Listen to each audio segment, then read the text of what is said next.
আমরা আগের ক্লাসে বিএ ফিলোসফি অনার্স যাদের আছে তাদের একটা চ্যাপ্টার শুরু করেছিলাম, দ্য মেথড অফ ডিডাকশন। সেই চ্যাপ্টারটাই আমরা কন্টিনিউ করব। তা আমি গত ক্লাসে আমি 9 রুলস করিয়েছিলাম। আশা করি তোমরা সবাই ওই 9 রুলস মুখস্থ করে নিয়েছো এবং সেইটা ভেবেই কিন্তু আমি আজকের ক্লাসটা করব। আজকের ক্লাসে আমি যে কটা লজিক করব সেগুলোতে 2-3 লাইনের মধ্যেই আমরা সিদ্ধান্ত পেয়ে যাব। কিন্তু বারবার বলছি, যদি 9 রুলস মুখস্থ না হয় তাহলে কিন্তু এই ক্লাসটা তোমাদের বোঝা খুব অসুবিধাজনক হয়ে যাবে। সুতরাং আশা করব তোমরা 9 রুলসটা পড়ে মুখস্থ করেই আমার এই ক্লাসটা দেখছো। ঠিক আছে, তাহলে আমরা এগোই। তোমাদের আইএম কপির বইতে এক্সারসাইজ 3-তে দেখবে প্রথম অঙ্কটা আমি করছি, প্রথম লজিকটা করছি। A B therefore A will C dot B. এবার করে ফেলি, 3 দিয়ে লিখবে A will C। তাহলে কি করলাম? একের অ্যাডিশন। 4-এ কি করব? A will C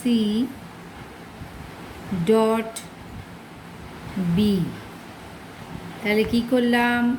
3 R 2-এ conjunction. দেখো আমার উত্তর বেরিয়ে গেছে। তারপরে আরেকটা অঙ্ক লিখি। দেখো 7 নম্বরে একটা আছে তোমাদের, এস ইমপ্লাইজ টি। 2 নম্বর এক দেবে, 2 নম্বর দিয়ে লিখবে curl T dot curl U therefore curl S. 3 দিয়ে এবার লজিকটা করতে শুরু করবে। কার্ল টি নামিয়ে দাও। এই যে curl T dot curl U, curl টিটা নামিয়ে দাও। তাহলে হলো 2-এর কী করলাম?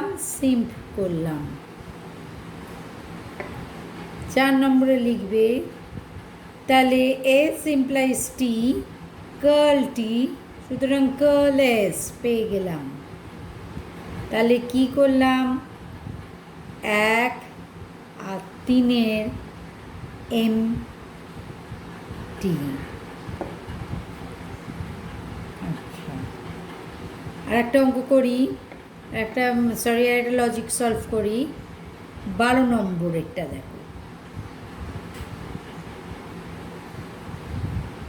12 নম্বরেরটা দেখো, লেখা আছে, নাম্বার 1 দিয়ে লিখি, G implies H dot I implies J.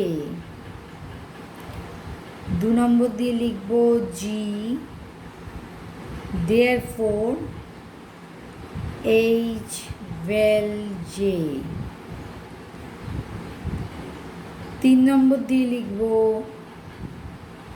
G will I. তাহলে 2-এর কি করলাম? অ্যাডিশন করলাম। তারপরে কি করব? 4 নম্বর এইচ will জে। তাহলে 1 আর 3-এর কি করলাম?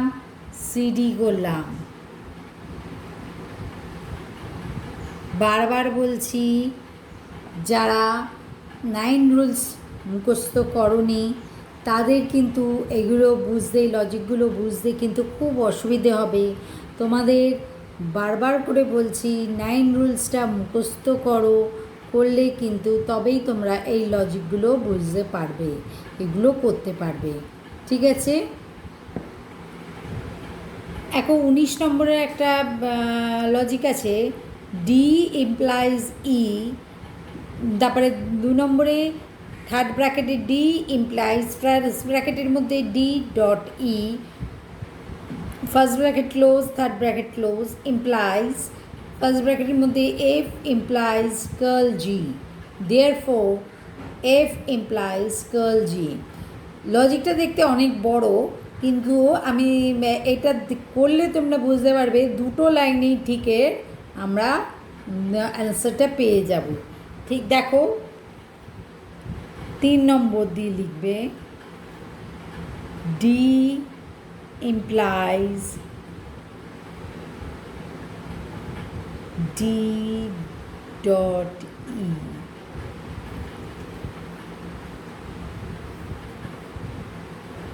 একের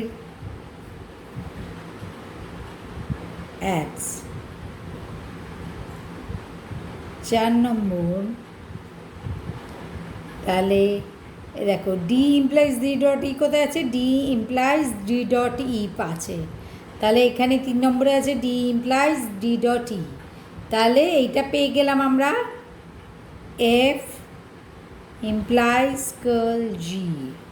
তাহলে 2 আর 3 এম পি, তাহলে আমরা উত্তর পেয়ে গেলাম এফ ইমপ্লাইজ কার্ল জি, আমরা উত্তর পেয়ে গেলাম। দেখেছো ঠিক 2 লাইনের অঙ্কটা এতটা মানে সরি লজিকটা এতটাই বড়, বারবার অঙ্ক বলে ফেলছি, এগুলো আসলে অঙ্কের মতোই, সেজন্য এগুলোকে বারবার অঙ্ক বলেই ফেলছি আমি, কিন্তু এগুলো লজিকটা এতটা দেখে মনে হচ্ছে বাবা কি শক্ত, কিন্তু দেখলে ঠিক 2 লাইনেই আমার লজিকটা আমি কিন্তু আনসারটা বার করে ফেললাম।